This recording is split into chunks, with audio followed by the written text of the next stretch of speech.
Okay. Let's see here.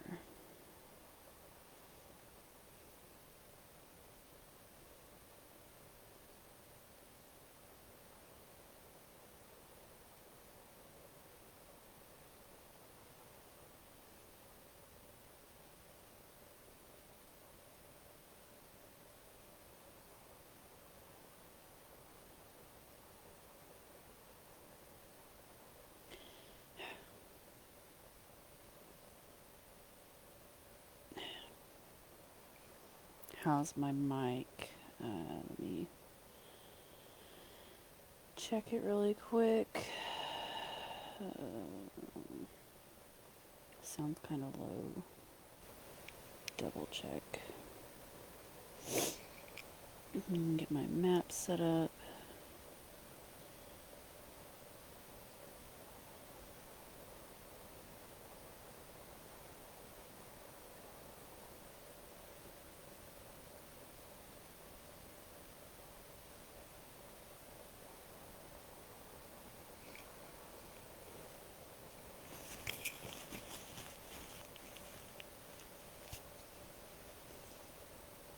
Okay.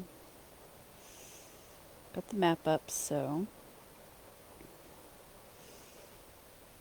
this is part 9 of Catoosa's Unified Development Code Draft rundown, read through. Tonight I'm starting on page 181. Let's see. This is the comprehensive plan map. And this map is the city of Catoosa. This map shows us the comprehensive plan as of 2025. It says map 9, I just noticed that. And you can find this, I found this on the Incog. Pretty sure. It's probably on the city site too. I can't remember now since it's been a few days. I'm going over. Okay, the city has developed a comprehensive plan for future growth and development. On what sections of town these zones will be established.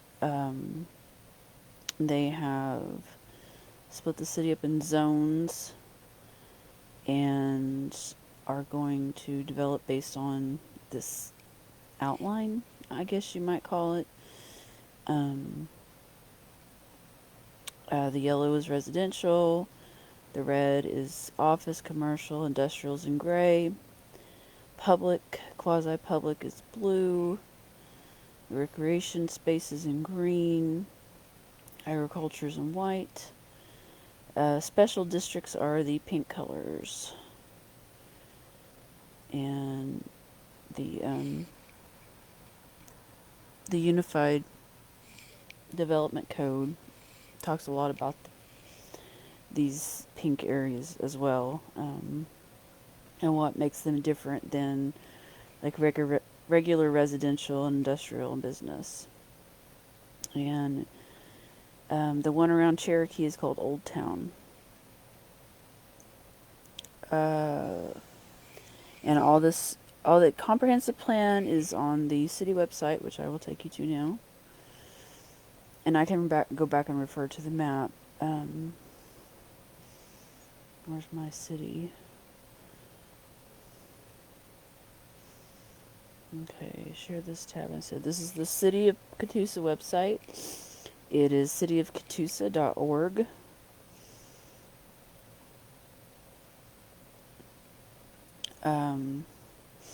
This is the Plan Catoosa. This is the information about the Unified Development Code, which is what we're going over right now.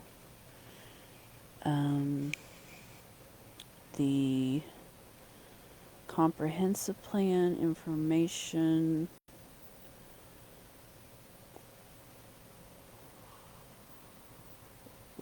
go ahead to search for it. Oh, big yawns. I was sitting here tonight, just really not doing a whole lot, and I was like, oh, it's February 1st. I'll go into this real quick. The deadline, or what they're calling the deadline for public feedback, is public comment period will remain open until February 2nd. I'm assuming that means for the link to leave comment on. So if I'm going to leave any comments, if I'm going to leave a comment, then I probably need to get through this.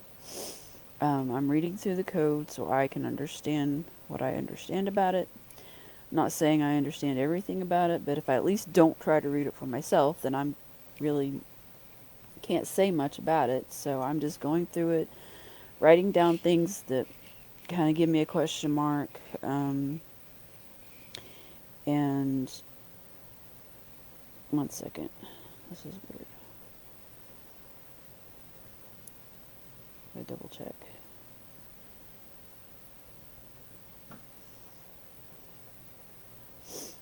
Why does that still say that? Am I still live? It might be slow. Yeah, it says I'm still going. I can't check myself on my phone for some reason. That's fine. I'll get back to it. So you go to cityofcatoosa.org. You find the icon Plan Catoosa. You can click into it. You can read the draft here, Catoosa draft code for public comment. Click on that and it takes you to the PDF. And that's where you can follow along. The City of Catoosa Unified Development Code feedback link is on the same page. They do have the email for Jody King, who is the Catoosa Director of Community Development, and the phone number. You can also get on here and look up the emails for the let me see, not the departments menu. You can go to the City Council.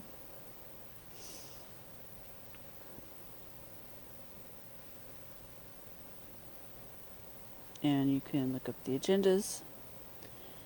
And you can look up the City Council, and they should have all their emails linked under their pictures.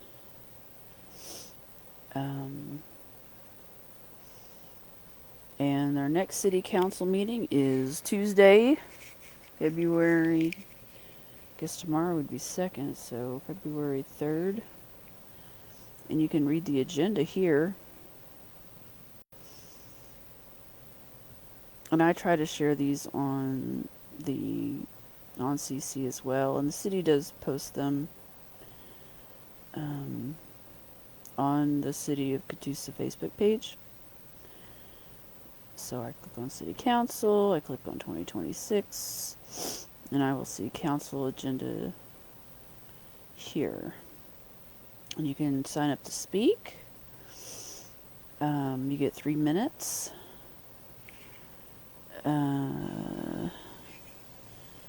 Let's see. But you may also email people if you don't feel like you have enough time to speak. The agenda will be about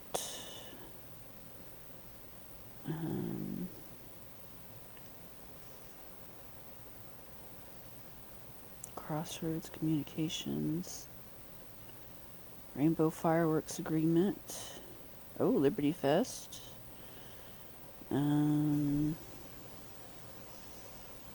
detention facility maintenance, signatories, bank accounts,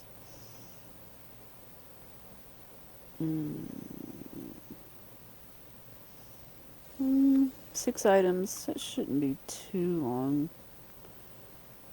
That should be a quick meeting. But anyway, that's neither here nor there. That's not what we're talking about tonight. But I was just showing everybody how to find the agendas. Oh, did I even show that? Yeah, I did. Okay. Oh, I didn't click through it. Sorry, it opened up another. I forgot to. It opened up another window, but I'll share the agenda later. So let's see. I was gonna look for.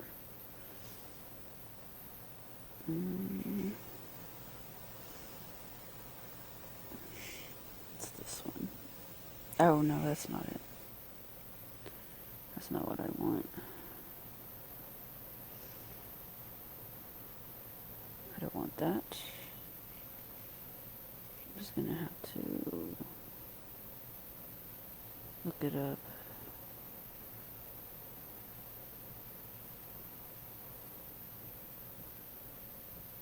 Maybe.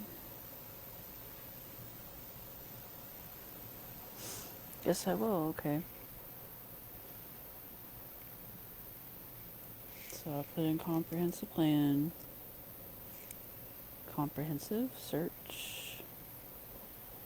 Comprehensive plan 2025. It's under community develop. Okay, under departments, community development comprehensive plan. That's where it's located. And you can actually go in there and click on. That's where the map is. So you have the link to the actual plan, which is in PDF form, and then you have the map that I've been looking at. Maybe this could be the other map. There's two maps. Yeah, this is the map we've been looking at. Okay. That's all I need to know about that. There's another map that's not as detailed. So I'll close that. Alright. So I verified that. Okay, so we're going to start on page 181 tonight. And as I was saying,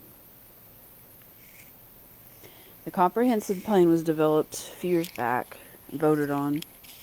And then they had the Place Strategies company create zoning that reflects the comprehensive plan, and it's supposed, I've been told, it's supposed to help streamline the zoning process. But getting down into the weeds of it, I feel like there's some stuff that really has nothing to do with planning a city. So, second.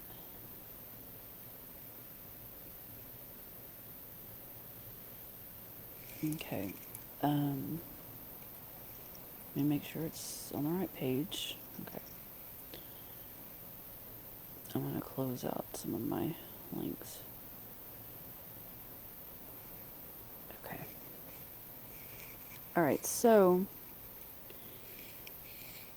they're taking out all the old zoning, which zoning's been around for ages. When you have a piece of property and you want to build a business on it, and it's not, you have an ag property, but you want to make it an industrial property, you have to go through the process of zoning. And you have to go to your county or to your city, depending on where you live. If you're in the city limits of a city, you got to go to your city. And you got to do the proper channels through your county. And that's kind of and when you see the signs out on side of the roads and they're yellow and they say this public meeting, blah, blah, blah, that's when they need to rezone a piece of property. So, let's see, we talked a lot about subdivision information in part 8. Road developments, spacing, easements, how to measure the roads, how to deal with erosion and ditches and blah, blah, blah, blah. So tonight we're going to start on 2.6, improvements required. And as we write on it, it'll get more involved. My disclaimer, like I said, I don't This is my first time reading it through. I'm learning it as I go along. If I see something and I'm trying to work out what that means in my head, I'll give an example of what I think it means, and I'll say as I understand it. I don't know legal terms. I mess up on my words. So just give me a little grace. I'm posting all these on YouTube as soon as the lives are done. I save them and I post them on YouTube because Facebook no longer keeps all the lives. I guess they don't have enough data centers with memory to continue to keep all their lives. So lives are deleted within about a month, maybe less now. So if I would have known that, I would have went back and got all the parade videos I took and stuff like that. But that's not here nor there. Let's get going so I can get through it. We're on 181. There's 228 pages in the PDF. So if there's a section that really doesn't pertain to individual property owners, like if it's like a business type thing, I'll probably skim over that. Because I really want to just get through this thing. And I didn't do it nightly as I wanted to. I've just been busy keeping up with life, so. Alright, let's get started. 2.6 improvements required, A, generally. The requirements as set forth below are designed and intended to ensure that, let me blow this up. For all subdivisions located subject to this article, all improvements as required herein are installed properly, and the city can provide for the orderly and economical extension of public facilities and services. All purchasers of property within the subdivision shall have usable, buildable parcel of land. All required public improvements are constructed in accordance with the city's infrastructure design standards, and prior to the granting of final plat approval, the subdivider and planning commission shall agree upon a deadline for the completion of all required improvements. The period within which required improvements must.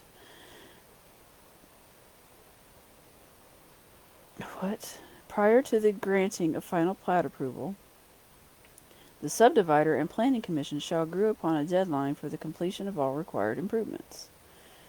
The period within which required improvements must be completed shall be specified by the planning commission in the action approving the final subdivision plat and shall not exceed 2 years from the date of final approval, unless extended by the planning commission for good use. Okay.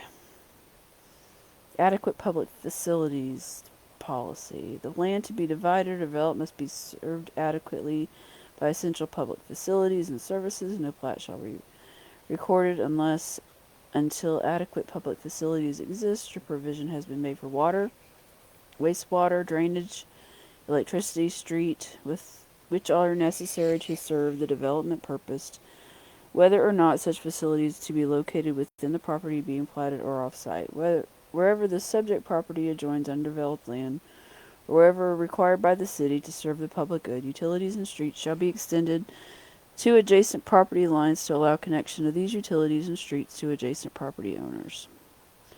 So if you want to develop it, you got to have the right utilities. Public improvements required. Public improvements that are required by the city of Catoosa for the acceptance of any subdivision by the city shall include the following: water and wastewater facilities, stormwater drainage collection and conveyance, water quality, erosion, sedimentation control, streets, street lights, street signs, alleys if provided, sidewalk including ADA approved ramps at street intersections and other appropriate locations, perimeter landscaping, screening and retaining walls, common area improvements, traffic control devices required as part of the project, appurtenances to the above, all designed and constructed in accordance with ADA standards, if applicable, and any other public facilities required as part of the proposed subdivision. So basically, it's just like, this is what we require if you're going to build a subdivision. It's everything anybody wants. You want your lights, electricity, your toilet to work. So that's understandable for a zoning, for a development code. So Compliance required. All aspects of the design and construction of public improvements shall comply with the city's current infrastructure design standards and any other applicable city codes and ordinances, including preparation and submittal of engineering plans and construction inspection. Utility lines. All utility lines that pass under a street or alley shall be installed before the street or alley is paved. When it is necessary that utility lines pass under the street or alley pavement, they shall be installed to a point of at least 3 feet beyond the edge of the pavement. Monuments must be in sufficient number and durability so as not to be readily disturbed, to assure, together with monuments already existing, the perpetuation or reestablishment of any point or line of the survey. Monuments shall be constructed of material capable of being detected with conventional instruments for finding ferrous or magnetic objects, and must be placed at each point on the boundary of the subdivision, which shall be a minimum of 15 inches in length with a minimum diameter of 3/8 inch iron pipe or bar.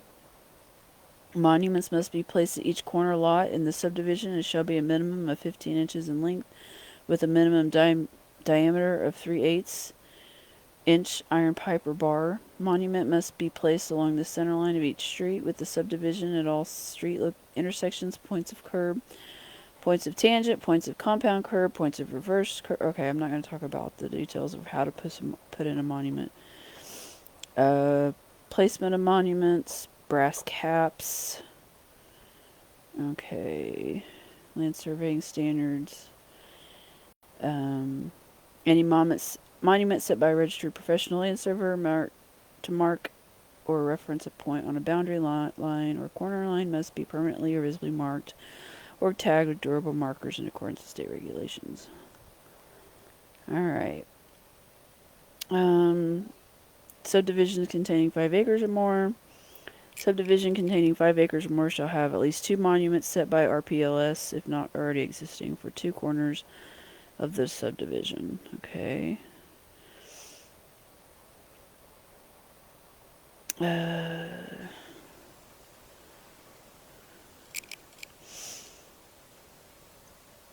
Okay, so monument placing, 5% of overall tract size will be dedicated towards the preservation of open space. This requirement will be enforced citywide and in special districts for developments not using the pattern zones. So if you're going to build a subdivision, 5% of that, from how I understand it, 5% of that land has to be a public or an open space. So you can't build in a subdivision, just put houses on every piece of the... It has to have reserve. Street and alley improvements. Facilities constructed by the developer. All facilities such as internal streets and alleys, existing or proposed streets located immediately adjacent to the property that are required to be constructed or improved to adequately serve the development shall be constructed by the developer at the developer's expense unless otherwise allowed by this article. Construction and design. All streets and alleys shall be designed and constructed to meet the city's infrastructure design standards, shall conform in width and section to any approved development specific ordinance, this article, or adopted master thoroughfare plan. Paving standards. The developer shall construct all streets and alleys according to the standards contained within the city's infrastructure design standards. ADA compliance. In addition to the above-mentioned minimum standards, the barrier-free ramps for physically challenged persons shall be constructed at all street intersections, driveway approaches, appropriate mid-block crosswalks, and locations where accessible parking spaces are provided.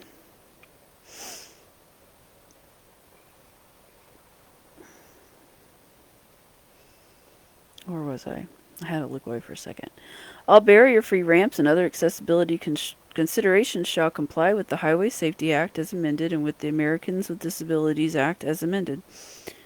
Signs and barricades. All signs and barricades shall be in conformity with the city's infrastructure design standards. with ADA standards and with specifications for uniform traffic control devices as adopted by the city, county, Oklahoma Department of Transportation or the Oklahoma Department of Public Safety as applicable. Water and wastewater requirements. Installation. The design, construction, and installation of all water and wastewater lines shall be in conformance with this article, and any adopted master plans and the city infrastructure design standards shall be approved by the city engineer. Provision for water and wastewater required. No final plat shall be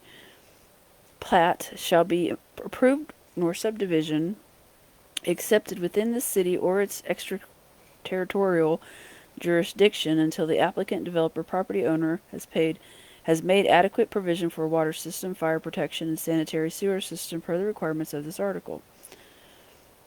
Safe water supply and fire protection. Water system mains of sufficient size and having a sufficient number of outlets to furnish adequate and safe domestic water supply and to furnish fire protection to all lots shall be provided. 1 second. I need a drink.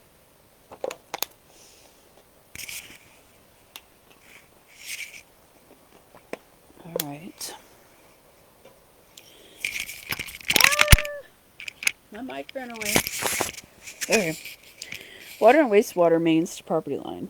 Water and wastewater mains shall extend to the farthest property line in order to allow further connections into adjacent undeveloped property unless otherwise authorized by this article. Utilities to property line of each lot. Services for utilities shall be made available to the property line of each lot in such a manner as will minimize the necessity for disturbing street pavement and drainage structures when connections are made. Fire protection. Fire hydrants and protection apparatus shall be provided in accordance with the city infrastructure design standards with any other city policy or ordinance pertaining to fire protection or suppression. The city engineer, fire marshal, fire chief shall have the authority to approve the locations and placement of all fire hydrants, fire lanes, and easements in accordance with the adopted fire code. Fire hydrant spacing or fire lane placement excuse me, may be modified based upon special design or distance circumstances with the approval of the city engineer, fire marshal, fire chief. Vertical construction. Example, any building construction above the foundation slab level shall not commence until all required fire lanes are properly installed and accepted by the city, nor until all fire hydrants have been installed, inspected, tested, and accepted by the city.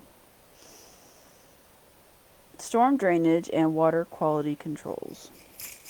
Adequate storm sewer system required. An adequate storm sewer system consisting of inlets, pipes, and other underground structures with approved outlets shall be constructed where runoff of storm water and the prevention of erosion cannot be accomplished satisfactorily by surface drainage facilities. Areas subject to flood conditions or stormwater retention. Areas subject to flood conditions or inadvertent storm water retention, such as standing or pooling water, as determined by the administrator, will not be considered for development until adequate drainage has been provided. Design. The criteria for use in designing storm sewers. Oh my goodness. The criteria for use in designing storm sewers, culverts, bridges, drainage channels, and other drainage facilities shall conform to the requirements of this article and adopt city infrastructure design standards.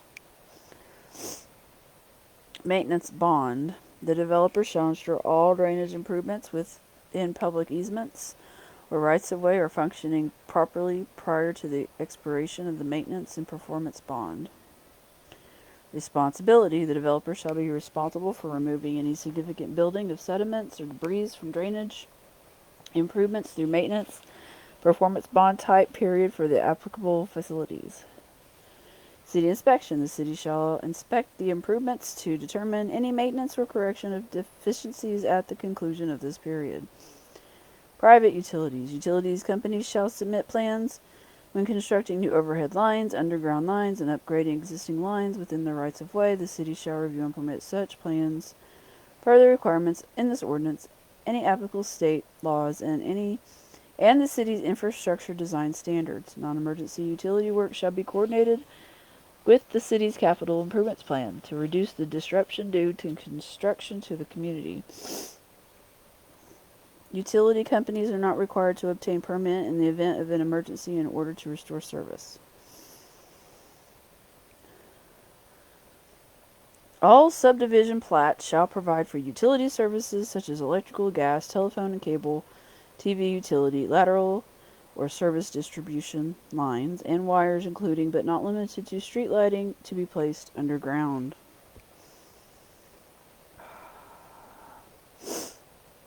The developers shall be responsible for obtaining verification from the utility companies for easement locations and widths prior to the final approval of construction plans by the city.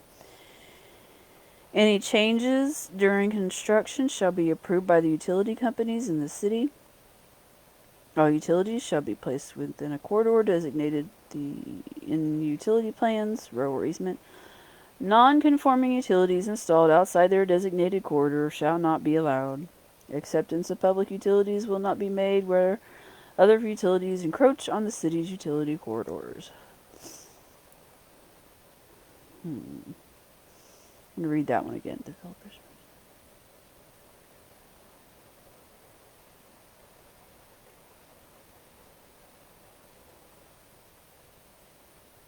Okay. Where existing overhead service or lateral distribution utilities lines are located within the land proposed for development, and the lines must be relocated to accommodate the development, the developer is responsible for relocation and placement of the lines underground. All new service lines to individual lots in a subdivision shall be placed underground. In specific or unique circumstances or to avoid severe hardships that are not financial, the city may authorize waivers to this requirement and permit the construction and maintenance of the overhead electrical utility lateral or service lines and of overhead telephone or cable TV lines, and may approve any plat with such approved exceptions. Such waivers may only be approved by the city council prior to the final plat approved and upon the execution of the 30-day waiver by the applicant. Where electrical services is to be placed underground, all other utilities, including circuits for street and site lighting, except street lighting standards, shall also be placed underground. Okie dokie. More utility company stuff. Alright. Okay.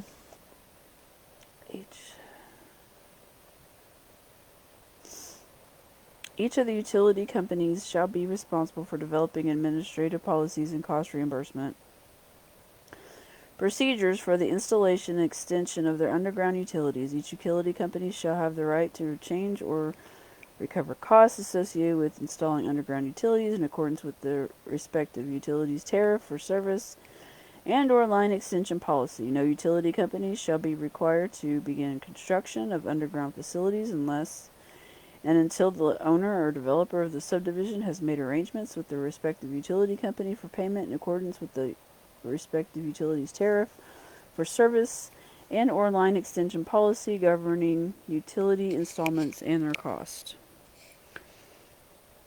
Temporary construction service may be provided by overhead electrical lines and facilities without obtaining a waiver, provided that when the underground utility service of any portion of subdivision is completed, such overhead electrical lines and facilities are promptly removed. All installations regulated by this section shall also conform to the standards for utility construction as per the city's infrastructure design standards. 2.7 City acceptance of improvements. A. Withholding city services and improvements until acceptance. I. General policy. 1. General policy. 2. The city will withhold all city services and lot permits of any type until all required improvements are properly constructed according to the approved engineer plans and to the city's infrastructure design standards, and until such public improvements are dedicated to and accepted by the city. The city will withhold all permits until all development-related fees, including applicable park fees, have been paid.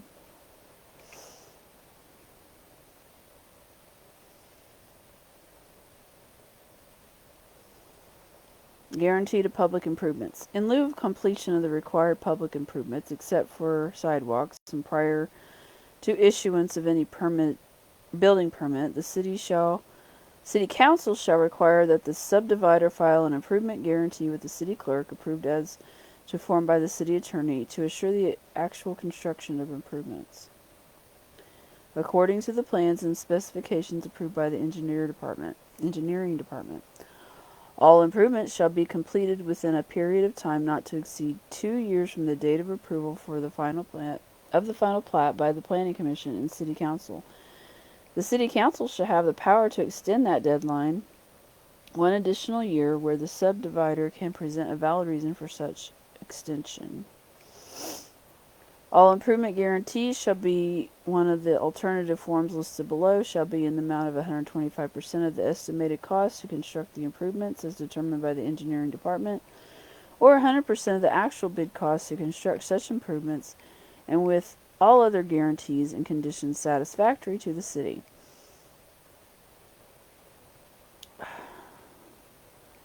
So page, 1 second. I didn't write down the other one. Page am I on? 190. Page 190. I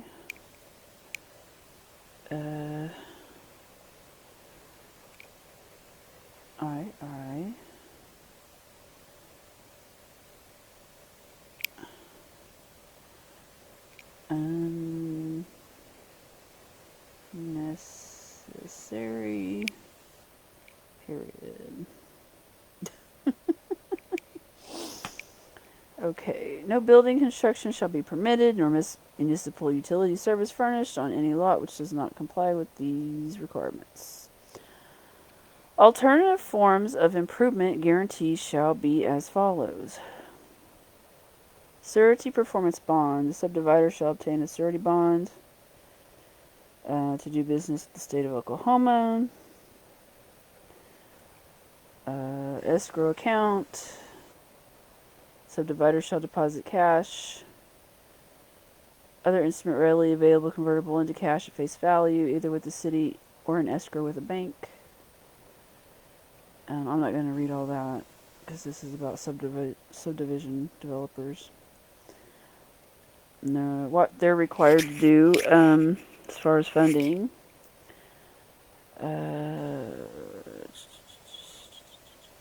Case of failure.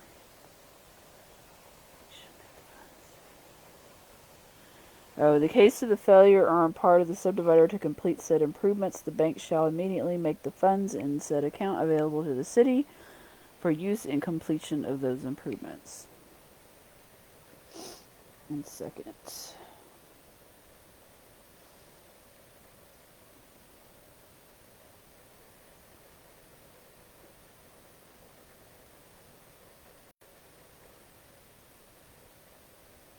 Okay.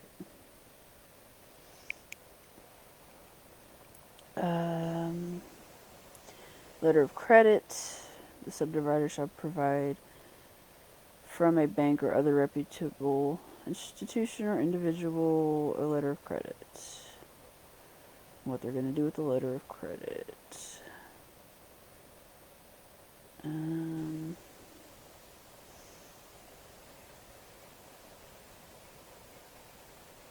So this is about escrow bonds, money for developers. If you're a developer and you want to know about this, it's on page 192. I'm not going to read all this right now.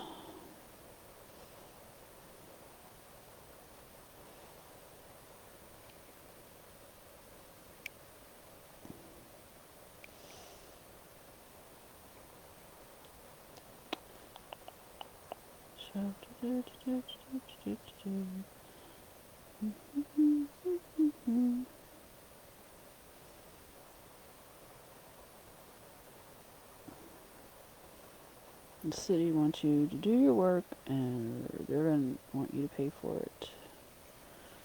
Okay.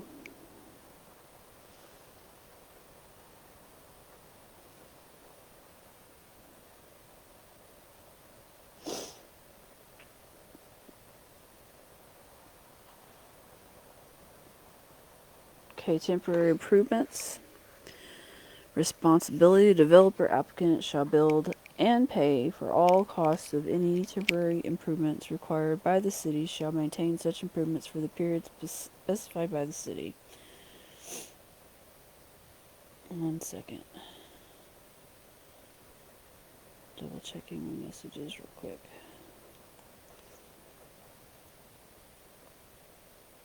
What time are we at? 43, okay.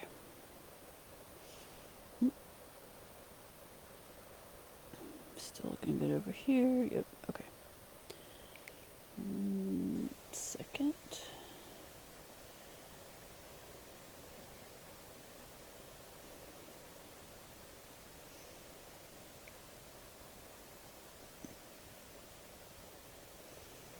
Don't need that.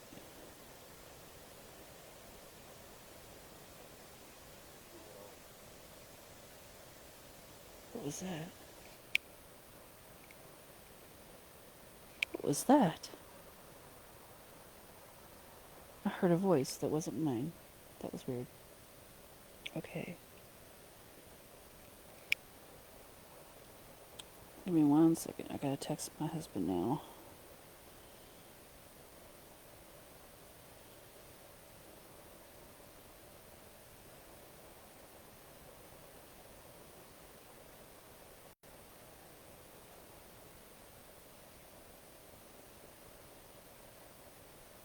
Okay. Temporary improvements. Let's see if any of this information is, well, all the information's good to know, but does it apply to what I'm interested in? Temporary improvements. Responsibility: the developer or applicant shall build and pay for all costs of any temporary improvements required by the city, shall maintain such improvements for the period specified by the city. Temporary easement: any temporary improvement, a temporary cul-de-sac, alley turnout, drainage, swale, erosion, control device, etc. shall be placed within a temporary easement established specifically for the purpose. The recording information of the instrument establishing the temporary easement shall not be known as the final plat unless it is permanent easement for the subdivision. A temporary easement may be abandoned with the administrator's written consent. Failure to complete improvements. In those cases where a development agreement has been executed and final guarantee has been posted and the required public improvements have not been installed within the terms of the agreement, the city may declare the agreement to be in default, require that all of the public improvements be installed regardless of the extent of the completion of the development at the time the agreement is declared to be in default. Suspend any previously authorized building construction activity within the subdivision unless the public improvements are completed, and record a document to that effect for the purpose of public notice. Obtain funds under the financial guarantee and complete the public improvements itself or through a third party. Assign its right to receive funds under the financial guarantee to any third party, including a subsequent owner of the division, for which public improvements were not constructed in whole or in part, in exchange for that subsequent owner's promise to complete the public improvements for the property. Exercise any other rights or remedies available under law. Okay, it's talking about a maintenance bond. This.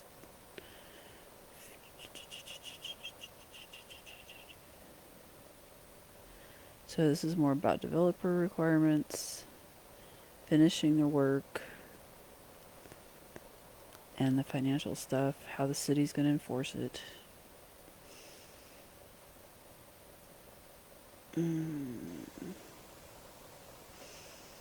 Construction procedures. Site development permit. A site development approval shall be required from the city prior to beginning any site development related work to the city or its extraterritorial jurisdiction, which affects erosion control, grading, storm drainage, clear cutting of trees, or floodplain.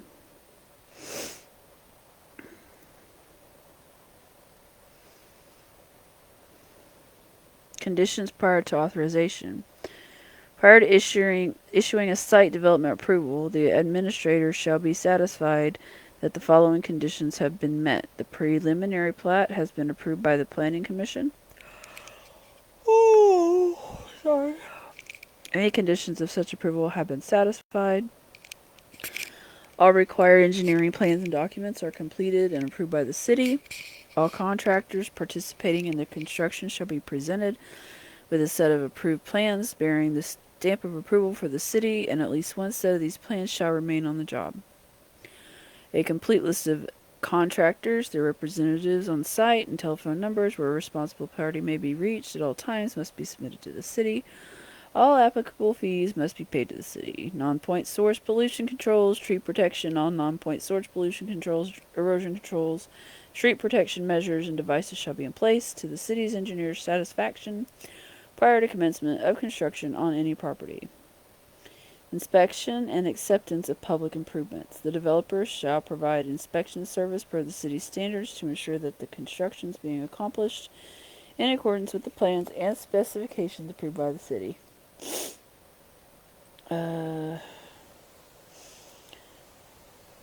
The developer shall notify the city at least 48 hours prior to commencement of construction. This notice shall give the location and date of the start of construction. The city shall have the right to inspect any construction work being performed to ensure that the proceeding in accordance with the intent of the provisions of this article. If the city finds upon inspection that any of the required public improvements have not been constructed in accordance with the approved construction plans, the city standards and infrastructure design standards, then the developer shall be responsible for completing and correcting the deficiencies at the developer's expense, such they are brought into conformance with the applicable standards. Letter of satisfactory completion. The city will only deem required public improvements satisfactory completed with the developer's engineer or RPLS has certified to the city through submission of detailed sealed as-built or record drawing of property, digital and hard copy, drawings that indicate all public improvements and their locations, dimensions, materials, and other information required by the city, and when all required public improvements have been completed. When the requirements of subsection A above have been met to the administrator or city engineer's satisfaction, and when a maintenance bond has been received and approved if required, the administrator shall issue a letter of satisfactory completion. Effective acceptance. Acceptance of the development shall mean the developer has transferred all rights to the public improvements through the city for use and maintenance, subject to 2-year maintenance bond.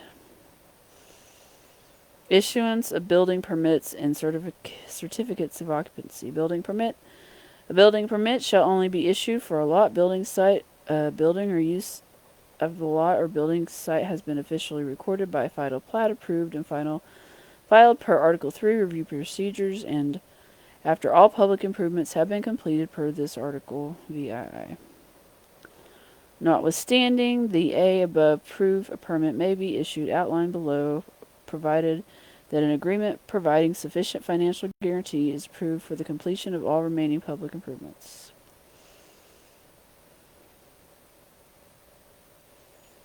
Possible release of lots. The administrator may release some residential building permits for not more than 10% of the lots within a new residential subdivision, provided that all public improvements have been completed for that portion of the development, including those required for fire emergency protection.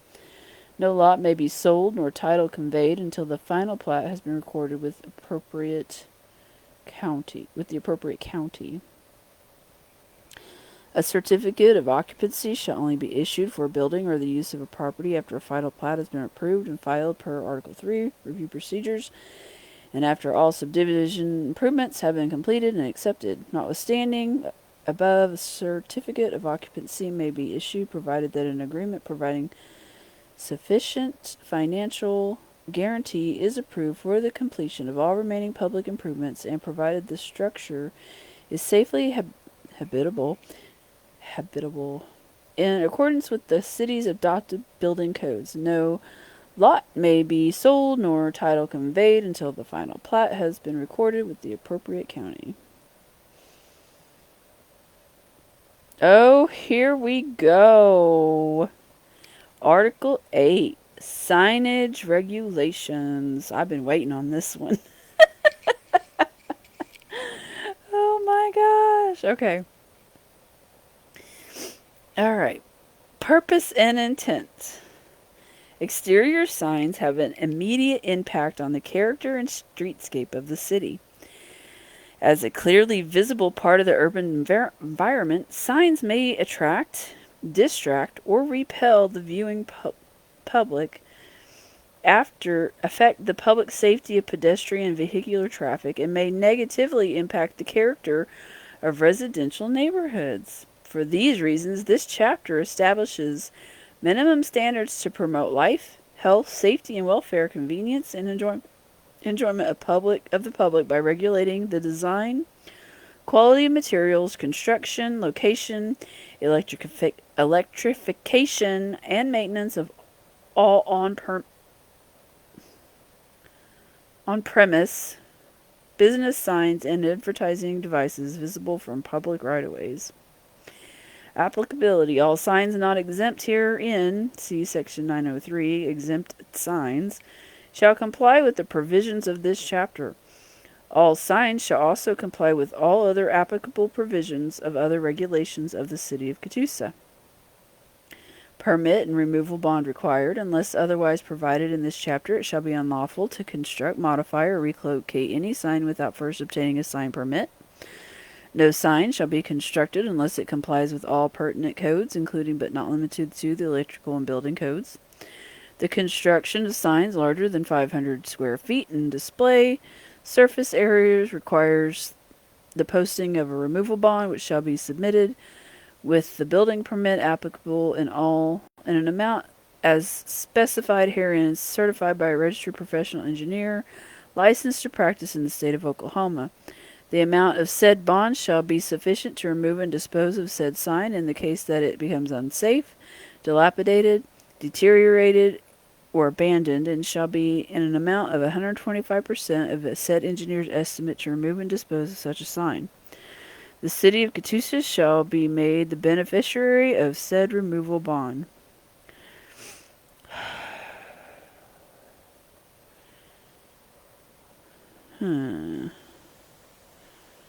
Okay. Exempted signs. The following signs shall not be prohibited by this code, shall not be included in the computation of display surface area. Temporary signs. See subsection 5. One nameplate attached to the face of a wall and not exceeding 4 square feet in display surface area. Signs which are not visible from public street. Signs of warning, directive, instructional, or informational nature constructed by a public utility, franchise transportation company, or government agency. Legal notices and street numbers. Signs within a building located more than 15 inches from any window. Also signs within a building located less than 15 inches from a window and are oriented to be primarily visible from inside the building. Signs not exceeding 3 square feet of display surface area of a warning, directive, or instructional nature, entrance, exit, and restroom, etc. Signs which are attached as labels of a commodity offered for sale. Signs on accessory equipment or structures identifying the manufacturer, make, and model. These signs, signs on satellite dishes, air conditioner, and fences, etc., shall be limited to a maximum display surface area of 14.4 square inches for each piece of equipment or structure. Sorry. So now you can't have I guess you can't wrap your air conditioner in the air conditioner company sign. Okay. I mean, okay, whatever. A banner attached to the wall of a building not exceeding 32 square feet. Temporary signs. The following temporary signs are allowed under provisions of this code.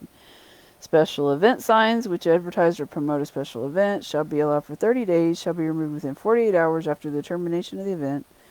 Temporary real estate signs. Temporary real estate advertising as residential, commercial, subdivision development, or sale, retail, or lease of the premises are permitted. The maximum number permitted is 1 per street frontage. Real estate signs are regulated by zoning districts as follows. Real estate signs in the Ag District. The sign shall not exceed 80 square feet in display surface area or 15 feet in height. Illumination of any is permitted only by constant light. So if you want a giant 90 square feet sign for a piece of land, it's not allowed. And you can only have one light that doesn't do anything, but it can be lit up. Real estate signs in the RS, RD, RT, or RMP, RMHP districts. Okay, remember the districts are what the areas of town are zoned as. So our S is residential. There's there's residential. What was it? I had them all memorized the other day. Now I can't think of them. Anyway, there's high density residential. There's single residential. Anyway, it's the residential or industrial or business zones, and they're all labeled by RS, RD, RT. So those are the districts that those are referring to. So like Rolling Hills is a residential area, and it's saying the real estate signs have to be met in, like, if you were to place it in Rolling Hills. The sign advertising an individual dwelling unit shall not exceed 8 square feet on display surface area or exceed 8 feet in height. Illumination of any is permitted only by constant light. Real estate signs in the residential medium or residential medium high. I'll get it in a minute. Districts, the sign advertising multiple dwelling units or spaces shall not exceed 10 square feet on display surface or 10 feet in height. Illumination of any is permitted only by constant light. Real estate signs in the P, O, C, or I districts. The sign shall not exceed 32 square feet of display surface area nor exceed 15 feet in height. Illumination of any is permitted only by constant light. So C or I would be commercial or industrial. Public. What would O be? I don't remember what O is. Don't remember having an O. Wait, one look real quick. No, what page was that on? I don't know. I'll go back later. Okay. Maybe it's office. Office, commercial, industrial. Public, office, commercial, or industrial districts. Okay, that's it. The signs shall not exceed 32 square feet of display surface area nor exceed 15 feet in height. Illumination, if any, is permitted only by constant light. Temporary construction signs. A maximum of one temporary construction sign may be located on each street frontage of the development. The sign shall not exceed 1/2 of a square foot of display surface area per lineal foot of street frontage. However, in no event shall the sign be restricted to less than 32 square feet, nor be permitted to exceed 400 square feet of display surface area. The sign shall not exceed 15 feet in height. Illumination, if any, is permitted only by constant light.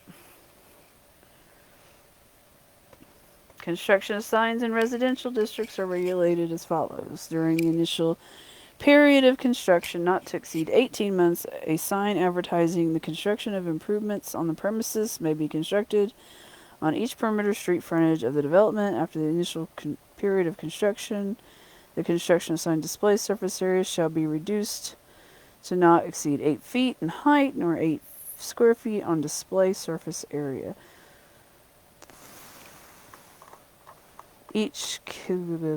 Election campaign signs, if installed not more than 45 days prior to an election and removed within 7 days following the election. Prohibited signs. Signs which otherwise require and have not been issued a permit shall not be allowed in any zoning district. No business sign shall be permitted to extend into or be placed within a public right-of-way except as specifically provided herein. All advertising media, including commercial banners, which are located on or within the public right-of-way unless otherwise permitted. Any sign that's attached to a utility pole, curb, sidewalk, lamppost, hydrant, bridge, highway marker, highway regulatory sign, or mailbox on public property except official notices. So, okay. Don't put signs on the utility stuff. Any sign which may interfere with the view or be confused with any traffic control sign, signal, or device, or any sign which may interfere with, mislead, or confuse traffic. Any sign located within the slight distance triangle, excluding those signs listed in subsection 8. Sight distance triangle. No real estate sign shall be permitted if it advertises property for uses other than for which the property is zoned, or incorrectly states the zoning of the property.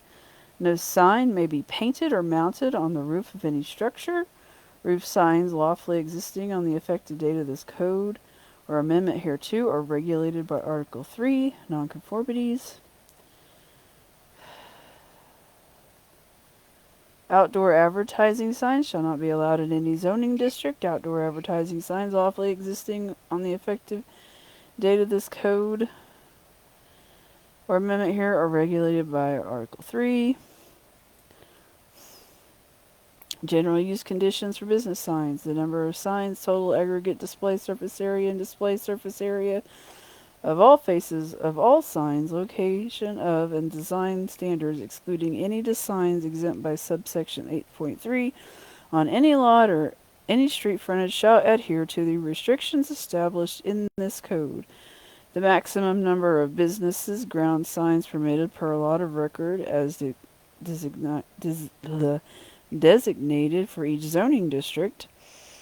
See respective subsection of Ugh. The maximum number of business ground signs permitted per lot of record is as designated for each zoning district. Wall signs are not included in the calculation of display surface area. Display surface area. General information. 1 second. Gotta double check my messages again.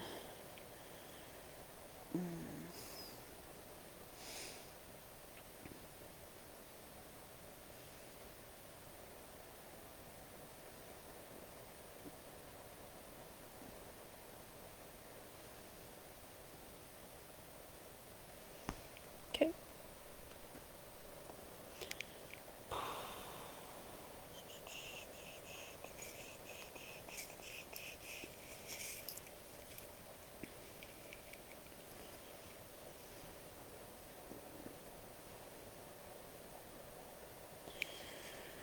Okay. Well, hello, August. How are you tonight?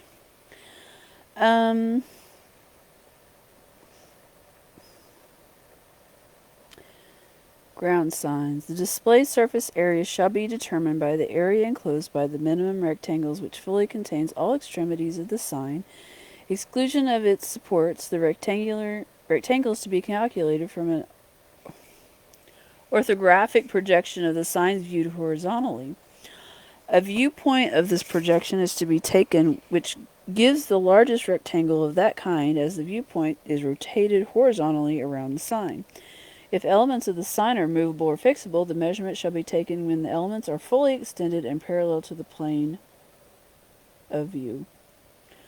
Wall signs. The sum of the areas of the minimum rectangles enclosing each word attached to any particular facade. Window signs. The sum of the areas of the minimum rectangles enclosing each word, figure, design, and symbol of the word or other transparent material forms of the background or the entire area of the background material when such material is translucent or opaque. Double or multi-face signs.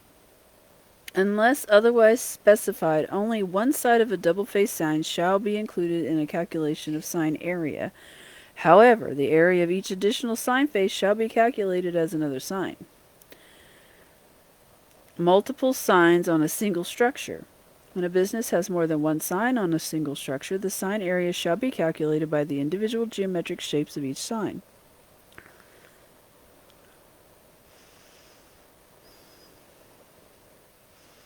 computation based on lineal footage. In, in computing the permitted display surface area for business signs and outdoor advertising signs, the lineal footage of an abutting non-arterial street shall not be combined with the lineal footage of any abutting arterial street, freeway, or freeway service road, which is included in the computation of the permitted display surface area. The calculation of permitted aggregate display surface areas shall not include the display surface area of window signs. Height measurement. Sign height is measured from the average level of the grade below the sign to the topmost point of the sign. Setbacks.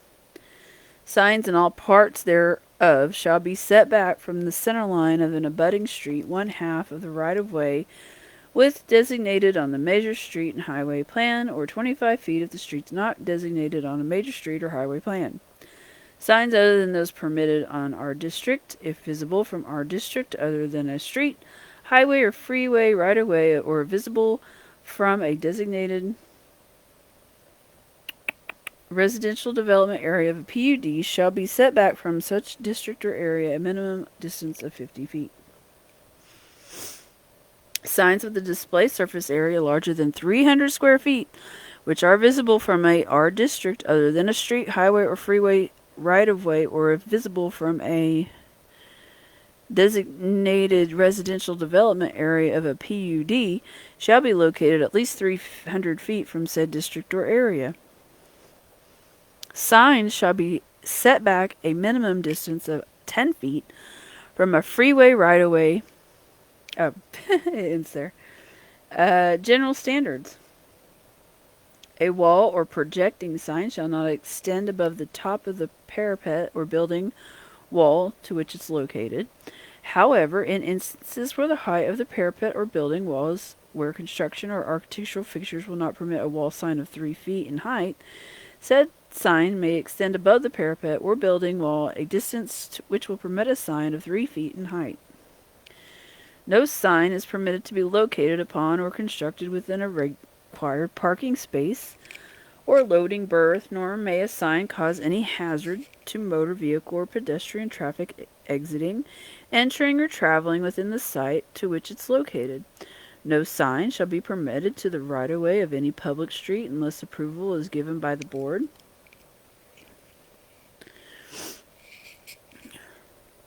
Of adjustment, and a removal agreement has been entered into by the sign owner and the city of Catoosa. Projecting or ground signs shall maintain a minimum separation of 30 feet from any other projecting ground or outdoor advertising sign. I thought outdoor advertising signs weren't allowed. Okay. Isn't that what it said?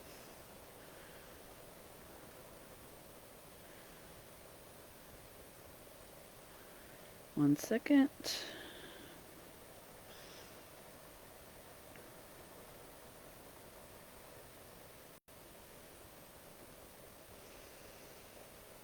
Okay.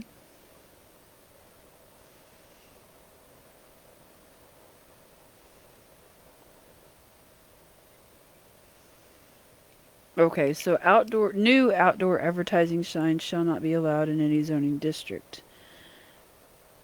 They're lawfully existing are going to be non-conformatories. Okay. Non-conforming.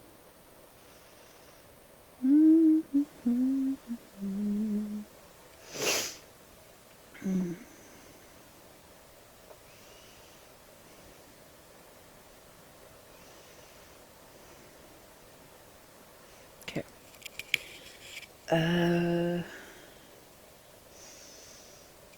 Let's see, where was I?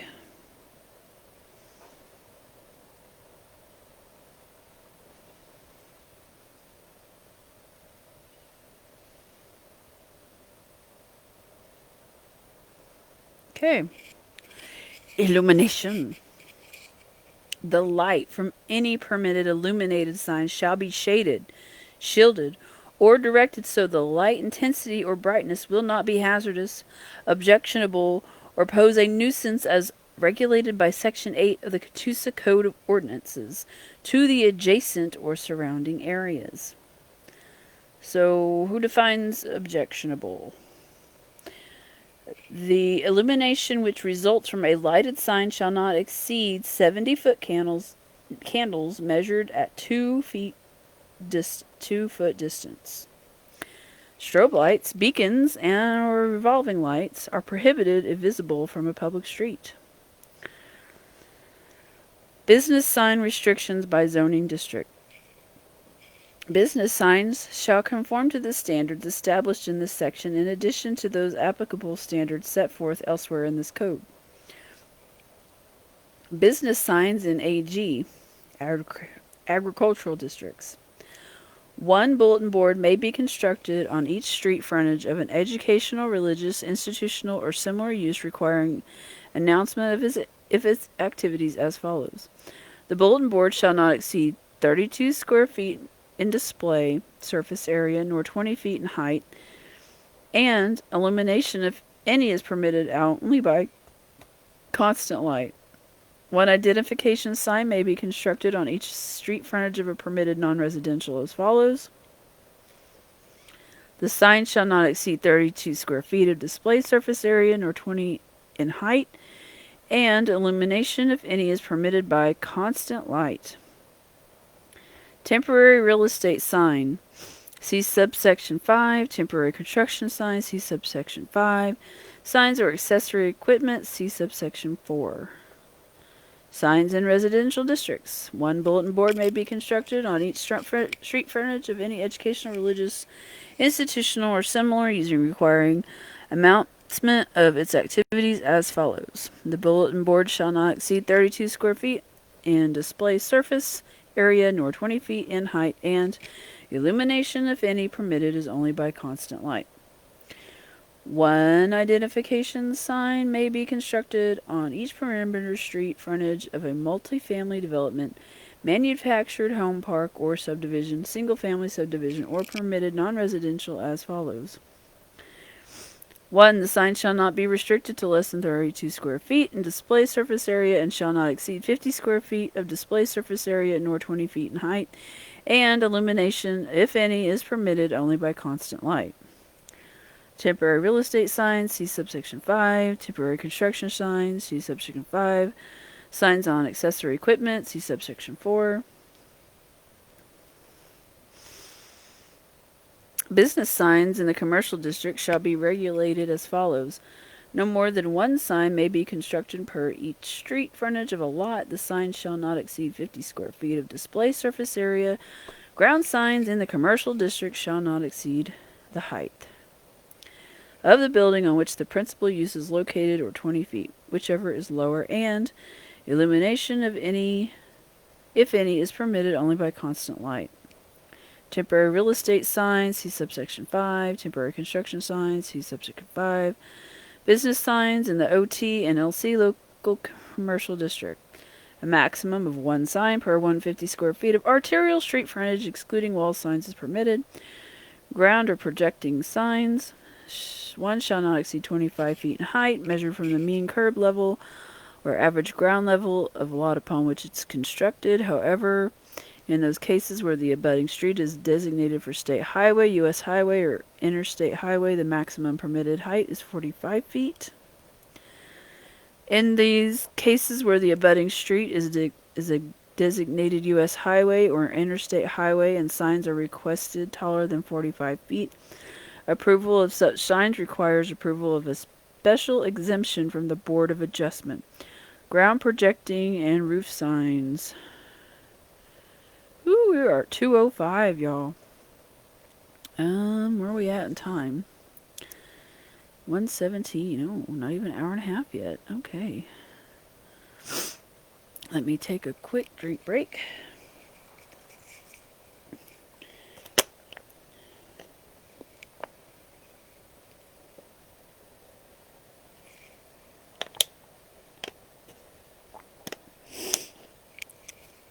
Oh.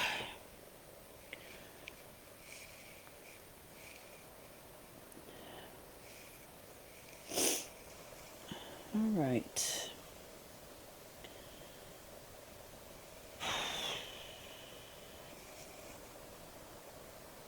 All right. Roof, projecting, and ground signs, whether permitted as provided herein or non-conforming, shall not exceed an aggregate display surface area of 2 square feet per lineal foot of street frontage if only one such sign is constructed, or shall not exceed 1 square foot per each lineal foot of street frontage if more than one such sign is constructed. No roof, projecting, or ground sign is permitted to contain more than 2 sides, and the total display surface area for each side shall not exceed 500 square feet. In those cases where the abutting street is a designated U.S. highway or interstate highway and signs are requested larger than 500 square feet, approval of such signs requires approval of a special exception from the Board of Adjustment. The 2 sides shall face in opposite directions. Opposite means in addition to its ordinary meaning. V-shaped signs where the angle of separation of the display surfaces does not exceed 15 feet. Wall and canopy signs. Wall and canopy signs shall not exceed an aggregate display surface area of 2 or more square feet per each lineal foot of the building wall or which the sign or signs are affixed. LC, RC, LI, and HI use conditions for business signs. Light commercial, residential commercial, light industrial, and high intensity industrial. The maximum number of signs permitted, excluding wall signs, shall be as follows. LC and RC districts are 1 per 100 feet of arterial street frontage or a fraction thereof. LI districts 1 per 150 feet of arterial frontage or fraction thereof. HI districts 1 per 200 feet of arterial street frontage or a fraction thereof. Ground or projecting business sign height shall not exceed 30 feet in height measured from the mean curb level of the lot upon which it's located. However, in those cases where the abutting street is designated a state or U.S. highway or interstate highway, the maximum permitted height is 45 feet. Ground, projecting roof, and outdoor advertising signs, aggregate display surface area, whether permitted as provided herein or non-conforming, shall not exceed an aggregate display surface area as follows. 2 square feet per each lineal foot of street frontage if only one such sign is constructed, or shall not exceed 1 square foot per each lineal foot of street frontage if more than one such sign is constructed. No roof, projecting, or ground sign is permitted to contain more than 2 sides. The total display surface area for each side shall not exceed 500 square feet. The 2 sides shall face in opposite directions. Opposite, in addition to its ordinary meaning, means V-shaped signs with the angle of separation of the display does not exceed 15 feet. In those cases where the abutting street is a designated U.S. highway or interstate highway and signs are requested larger than 500 square feet, approval of such signs requires approval of special exemption with the Board of Adjustment.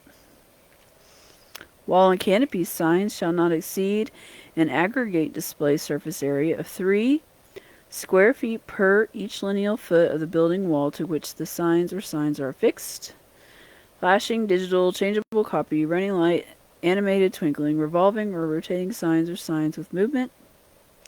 Flashing, digital, changeable copy, running light, animated, twinkling, revolving, or rotating signs or signs with movement shall comply with the following conditions. No sign shall be located within 50 feet of the driving surface of a signalized intersection. The 50 feet shall be measured in a straight line from the nearest point on a sign structure to the nearest point of a signalized intersection. No such sign shall be located within 25 feet of the driving surface of a street. The 25 feet shall be measured in a straight line from the nearest point on a sign structure to the nearest point of a street curb or edge of the traveled roadway marked or understood as such. No sign, if visible from a commercial district other than a street, highway, or freeway right-of-way, or visible from an area designed residential, shall be set back a minimum of 300 feet from such districts or areas. The 300 feet shall be measured in a straight line from the nearest point.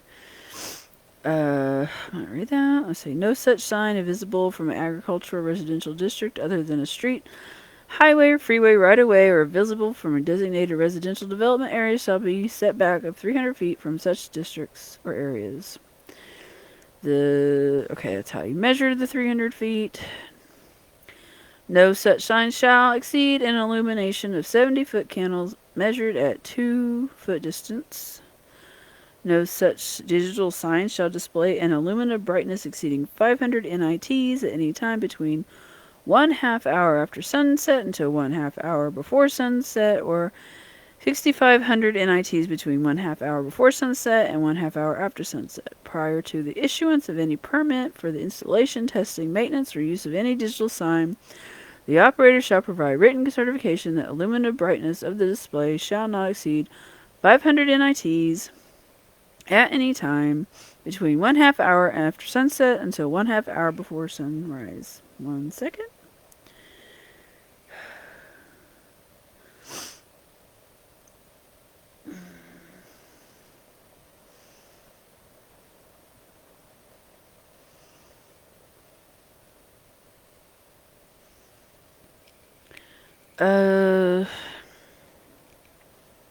Gotta answer a text. Oh, I guess I gotta yawn again too. Okay. Where'd you go, August? Okay. No digital sign shall display an illuminative brightness of such intensity or brilliance that it impairs the vision or endangers the safety and welfare of any pedestrian, cyclist, or person operating a motor vehicle.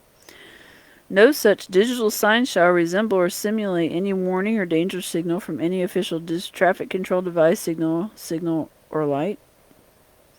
Sign, signal, or light. No such digital sign shall be permitted to operate unless it's equipped with a default mechanism that shall freeze the sign in one position or static message if a malfunction occurs, and a mechanism able to automatically adjust the display's illuminative brightness according to natural ambient light conditions by means of a light detector photocell by which the sign's brightness shall be dimmed.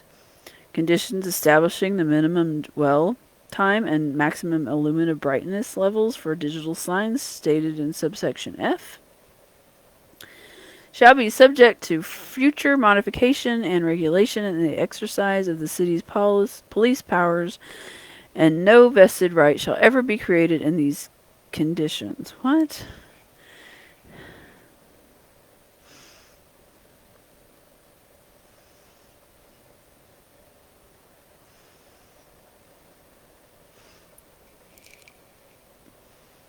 Conditions establishing the minimum dwell time and maximum illuminative brightness levels for digital signs stated in subsection F shall be subject to future modification and regulation in the exercise of the city's police powers, and no vested right shall ever be created in these conditions.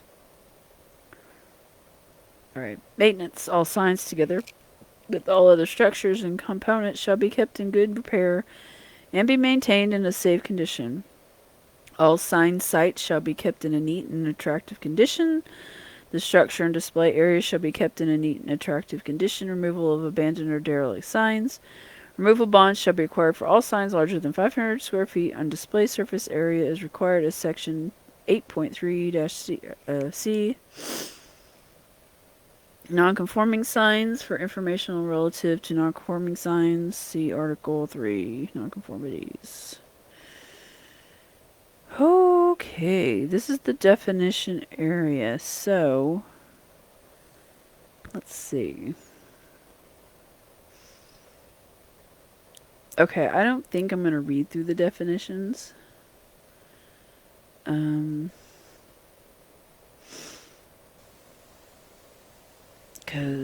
I don't think I'm going to need to. Like, if you need to look up a definition, you can look at it, I guess.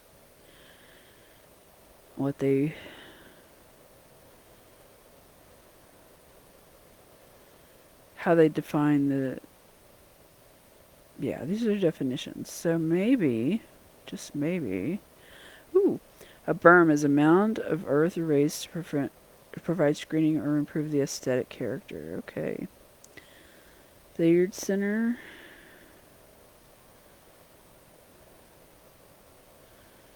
Billiard hall, block, board of adjustments, boarding house, brewery, brew pub, building. Okay, so maybe the rest of this caliper. care home. The city of Catoosa, Oklahoma. City engineer, clerk.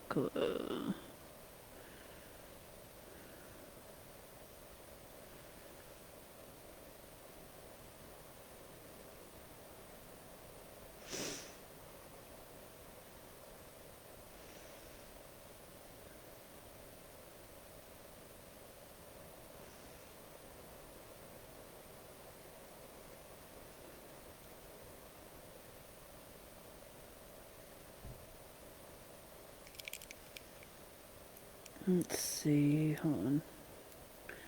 Got more text coming in. Let's see.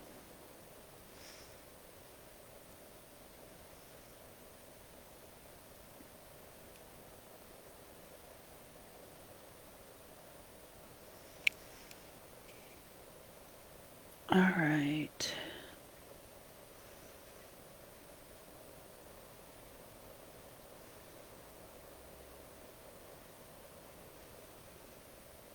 I'm just kind of skimming through these. Copy area, county, coverages, critical feature, cul-de-sacs, dance halls,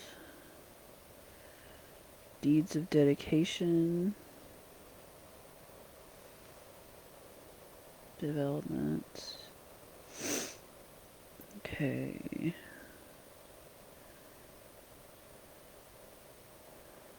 Display surface areas, some more signed drive-in eating, dwellings, easements.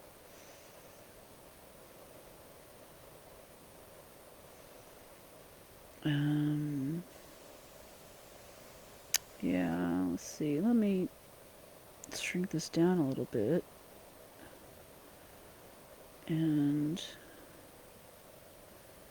I can zoom through here a little bit quicker. Because this is just their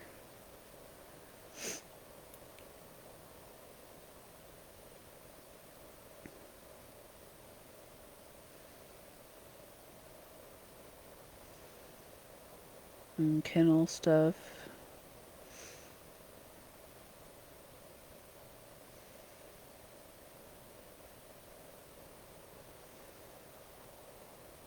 These are just definitions of the words that are in this.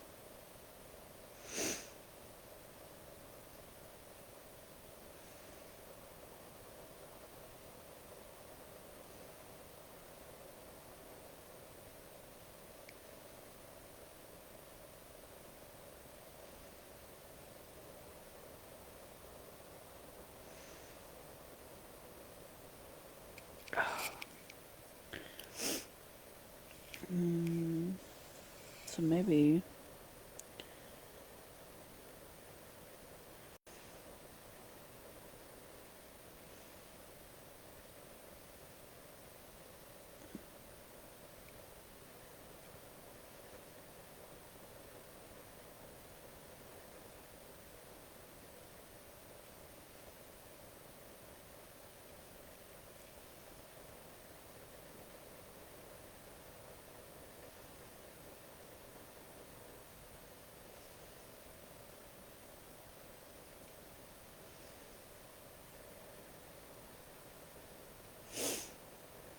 okay, so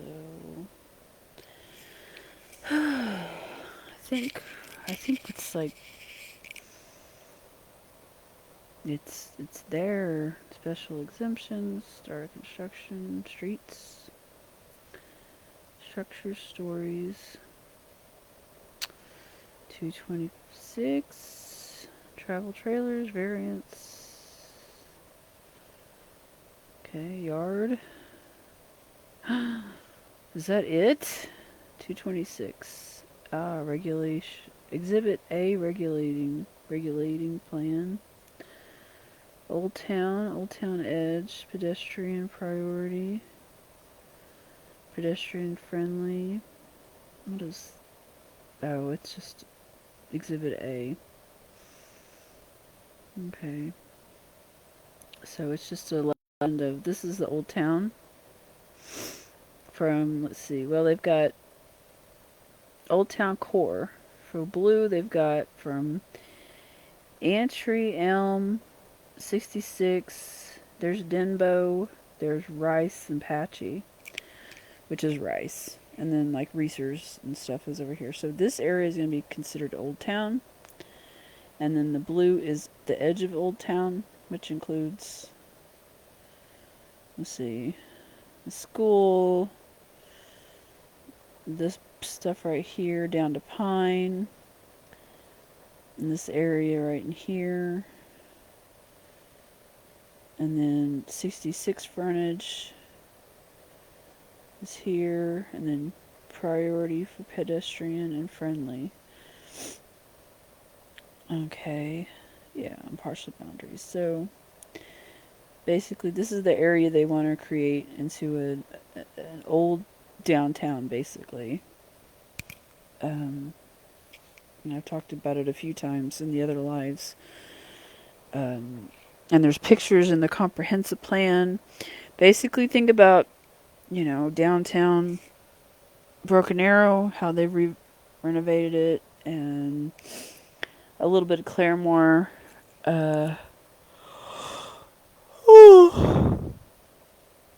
So, basically, shops and living quarters and walkable streets that, like, pedestrian priority, like there'll be a priority for pedestrians to walk as opposed to driving, I guess you might say. Wow, I got through it. I'm glad I did.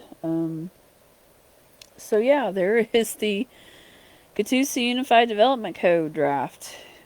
228 pages. I mean, I feel generally it seems like it's like a standard for zoning, and it gives you instructions on how to build neighborhoods and how to build businesses, and I mean, it's a guideline. There's things in here I feel like are not needed in here. That has nothing to do with planning of a city and the layout and the future of a city. I've written those down.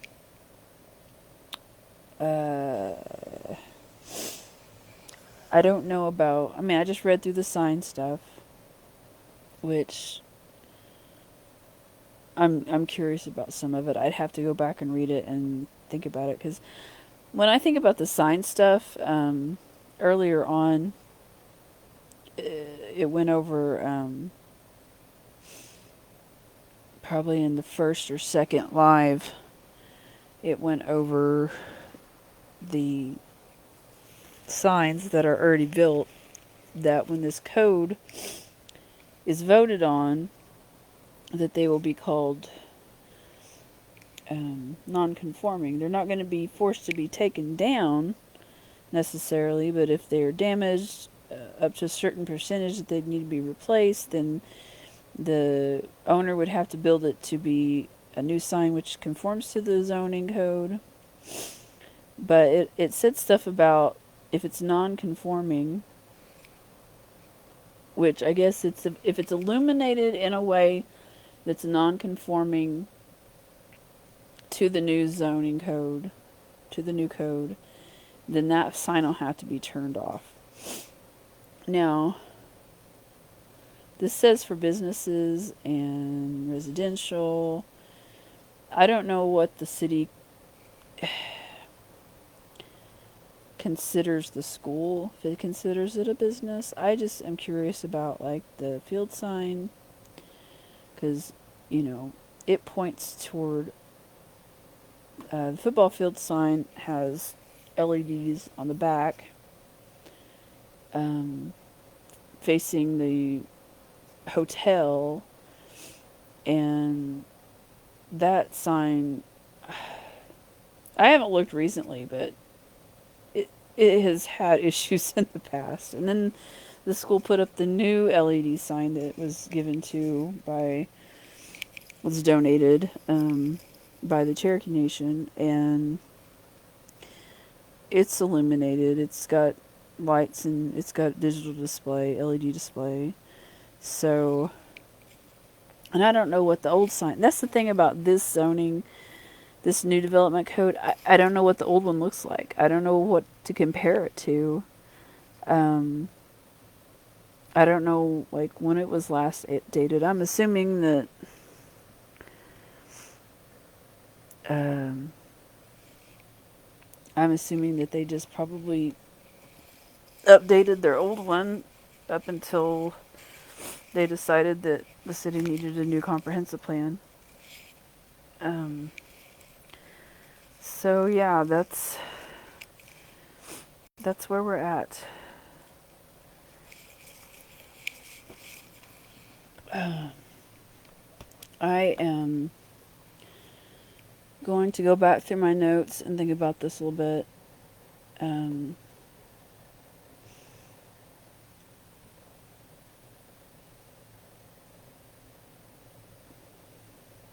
and figure this out. I know people that own land that are planning on developing or planning on building. You know, they're gonna want to know the details more than I have, and I know that people showed up to the open houses, and some people came with, you know, they came with this thing printed out and they had it all marked up and everything. So, I mean, I hope the people that need to know about it found out about it and were able to read through it and are able to give their input in to the city. And because people of all different walks will see different things that I don't see. But the biggest thing to me is that anything in this code shall not be unconstitutional. And uh, and anything can be amended and altered. So, in a way, you know, if something comes up and someone feels like they need to, I guess the dumbest example would be the garage sale thing. Like, uh, or the peaks on the houses and the height requirements and stuff like that. Like,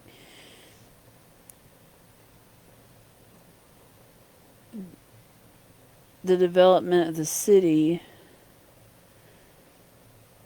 you know, certain houses, certain buildings can't be over certain heights. Some people might take issue with that and question it, or you know, like if somebody wants to build a fence out of concrete and wine bottles around their house, like, you know, and it's on their private property. I mean, who is really to say that they're not allowed to do that on their own property? And that's just where I get into, like, you know, if it's unconstitutional, it's unconstitutional. But at the same time, you have neighbors, and what's the what's the remedy for all that? Where is it? Oh yeah, where they threw in the festival, civic events, circus, carnival, and amusement rides. And then, what section is this? Additional standards for temporary uses and structures. So, garage sales. I don't feel like garage sales need to be in this. How does garage sales have to do the future planning of a city? So that's the one that I'm gonna probably be like, okay, 3 garage sales within any one calendar year. I get you can't set up shop in your garage, but I mean, I don't feel like this should be in a development code. I feel like this should be separate. So, this, temporary storage containers, that doesn't have to be in it. So, yeah, we'll see. But anyway, my husband's home, and I'm going to log off here and go put up the groceries he brought home. So, I might go live again some other night this week, maybe after the city council meeting, and kind of wrap up my thoughts and talk about, I don't know, maybe I'll have to dig into the state statutes about zoning and city planning and all that stuff. So, but that's another day. Anyway, you all have a good night, and I will see you another night.